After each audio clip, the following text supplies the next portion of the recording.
Samantala, wala pang dapat ikabahala sa nangyayaring fountaining ngayon sa Bulkang Mayon ayon sa FIVOX dahil bunga lang umano ito ng maiksing bugso ng lava. Si Rod Lagusad sa detalye. Lava fountaining. Ito ang panibagong naobserbahan sa nagpapatuloy na aktibidad ng Mayon Volcano.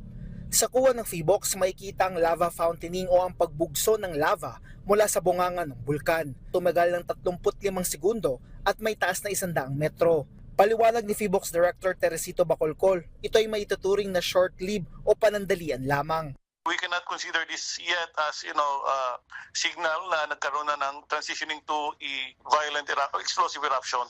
Yung significance ng lava fountaining kasi ibig sabihin nito may maikling bugso or pulses ng mas malakas na paglabas ng lava at gas. Kaya nagkakaroon tayo ng fountaining. Mas malakas ito kaysa yung flow release lang doon sa yung lava flow.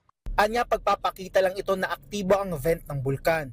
Ayon kay Bacolcol, kinakailangan sumailalim sa assessment sa mga susunod na araw kung sakaling magtuloy-tuloy ito.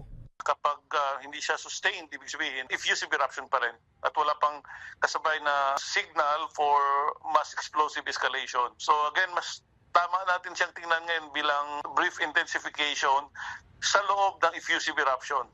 Sa datos ng FIVOX, walang naitalang volcanic earthquake sa nakaraang 3 araw. As of 12 noon, nasa 63 pyroclastic density current o uson, habang 88 rockfall events ang naitala sa nakaraang 12 oras. Ang naobserbahang lava flow naman ay nasa 350 meters ang layo mula sa bunganga ng bulkan. Kasabay nito, may banta pa rin ng lahar flow sakaling makaranas ng pag-ulan sa lokasyon ng bulkan.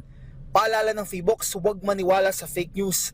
Ayon kay Bacolcol, kinakailangan na dapat sa lehitimong source lang kumuha ng impormasyon gaya ng FIVOX at mga lokal na pamahalaan.